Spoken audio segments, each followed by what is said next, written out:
महत्त्वाचा विषय म्हटला तर ह्याचा डास. तर आजूबाजूला पाणी साचून जे पाणी साचतं त्याच्यामध्ये डासांच्या अळ्या लवकर होतात. तर पाणी साचू नये म्हणून आपण काळजी घ्यायची. आणि आठवड्यातून एकदा जे आपण घरात पाणी साठवतो म्हणजे पिंप असू देत, घागरी वगैरे असू देत, त्या आठवड्यातून एकदा घासून पूर्णपणे सुकवून स्वच्छ धुवून सुकवून त्यानंतर आपण त्याच्यामध्ये पाणी घालायचं. का असं होतं? कारण कधी कधी पाणी साचलेलं राहतं खूप काळ, म्हणजे दिवसेंदिवस पाणी आपण ते साठवून ठेवलेलं असतं, त्याच्यामध्ये ह्या डासांच्या अळ्या होण्याची शक्यता जास्त असते.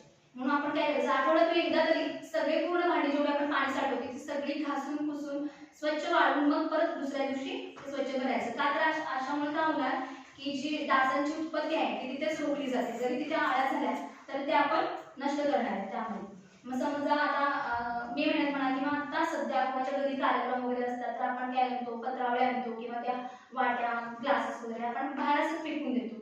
त्याच्यामध्ये पण पाणी साचतं आणि आपलं लक्ष नसतं, ते परड्यात वगैरे असं पडलेलं असते.